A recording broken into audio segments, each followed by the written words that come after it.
At first glance, the extracurricular activities section of the Common App looks really straightforward, such that it doesn't matter how you fill it out, but this is not true. Just like how you would format your resume for a job application, the way you structure and word your activities section really matters. For example, you could have some really cool activities, but if you explain them badly in the activities section, that's not going to do you any favors. Likewise, you could have some really normal or common activities, but explain them really well and have that work in your favor. The most important thing is to be able to show your personal impact, including what you were able to put into this activity, as well as what results you were able to get out of it. Whoever's reading your application is looking at the activities section to see what you were able to do in your free time outside of classes and what results you were able to get from that.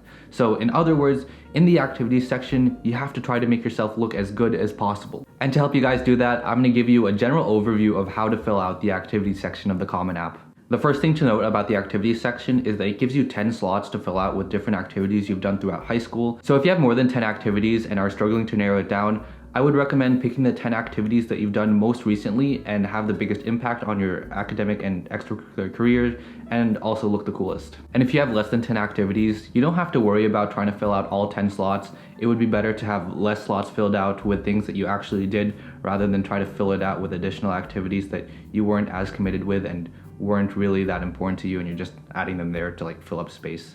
You really want to take a quality over quantity approach here. And then for each of your activities, they ask you for information about each of them, so I'll just go through all of that information that you'll be putting into each section. First, I'll ask you about the category of the activity, which is this drop-down menu with different categories of things like sports, volunteer work, clubs, academic, things like that. Kind of just give them a sense of what type of activity you were doing. Pretty straightforward. And then they'll ask you which years you were involved with that activity, so 9th, 10th, 11th, and 12th grade. And they'll also ask you what time of year you were part of that activity, so during the school year, during the summer break, or during the whole year. When you're trying to figure out the order of how you want to put these activities in this section and try to figure out how to rank them, I would suggest going off of 3 factors, which are how cool the activity is, how recently you've done the activity, and how long you've done the activity for. This means that the activities that you think are the coolest or have the most impact are going to be more towards the top, as well as the activities that you've done most recently or for the longest also at the top, and then you're going to go down from there.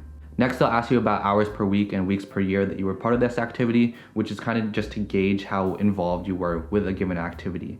And I think the important thing here is to just have realistic numbers, because it's fine to estimate, because a lot of times students aren't going to know the exact number of hours in a week that they were part of an activity, because their time commitment to a given activity can change throughout the year, especially if you have things like competitions or tournaments that are a lot less frequent but do take up a lot of time. It's fine to just average everything out as a sort of estimate across the whole amount of time that you're doing that activity.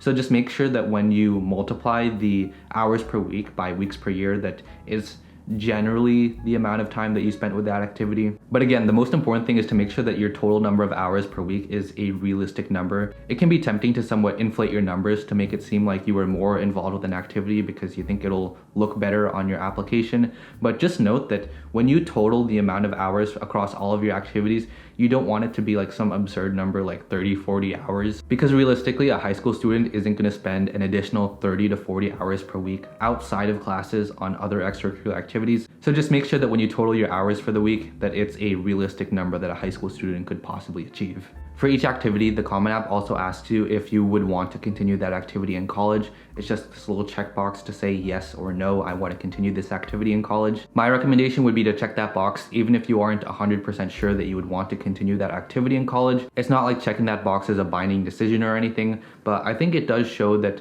the activities that you are doing are things you are genuinely interested in and would want to continue doing even after you have finished the whole college admissions process, to kind of just show another level of commitment to those activities. But they're not going to keep any tabs on you once you're in college to see if you're actually doing those activities or not. And since it is just a little checkbox, I don't think it really has any effect on your admissions whatsoever, whether you check it or not, but I would say to just check it, because why not? Next, you'll have a text box where you can fill out the position or leadership role that you have in a given activity, and you'll have 50 characters for that. If you're given formal titles for an activity, this part will be really straightforward because you can just put that into this text box. But if your organization doesn't give you a formal title or anything, I think it would be okay for you to kind of just make up your title as long as it aligns with what your roles and responsibilities for that activity are. I think this would be especially important for activities where you don't necessarily have leadership titles and you might otherwise just consider yourself a member of that that activity, I think it would be fine to find informal roles or titles that you could fit into so that you have a little bit something more to put into the section. Next, you'll have another text box where you could put the name of the organization that you're part of, and you have 100 characters to do that. This section is really straightforward. You literally just take the name of the organization and put it into this text box. And the last part of this section is the activity description, where you have 150 characters to describe what exactly you do in that activity. Although this is called the activity description, you don't actually need to describe what the activity is if it's a really common activity. Like for example, if you're part of the basketball team, you don't need to explain what basketball is and the fact that you go to basketball games and compete and whatever. Or if you're part of speech and debate, you don't need to explain what speech and debate is, because whoever's reading your application has gone through hundreds and hundreds of applications for however many number of years, so they already have a good idea of what these common activities are, so you don't need to waste any precious characters describing what the actual activity is. Instead, I would recommend using this description to explain what your personal impact in this activity was. So things like what you specifically do if you have certain roles and responsibilities, things like any accomplishments you have or any awards or notable feats you have in this activity. And I would highly recommend trying to quantify things wherever possible. So for example, if you're part of student government and you're hosting events, you want to say how many events during the year you're hosting. Or if you're part of Model UN and you go to competitions, you can say how many competitions you attend and how well you do in those competitions. Or if you work at a food bank, you can talk about how many bags of food you're processing or how many people you're able to help. Using numbers wherever possible is really good because it helps to give a sense of scale for the activity and really see what your level of impact is. Because it's going to look pretty different if you say you're planning 5 events during the year versus like 50. Some other things to know about the description is that you don't actually need to use full sentences. You can just strip everything down to the bare bones, and you just really need a verb and whatever description.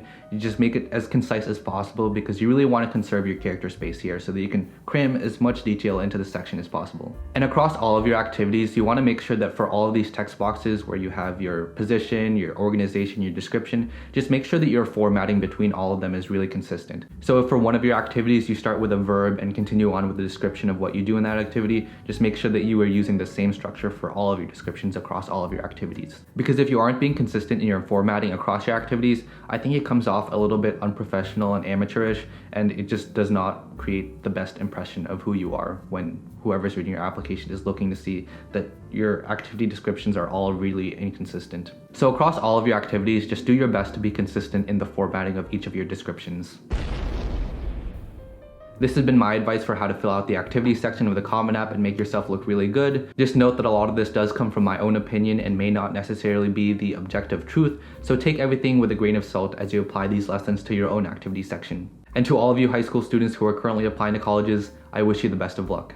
If you're interested in advice on how to fill out the awards section of the Common App, check out this video here, or feel free to check out any of the other videos that I have on my channel.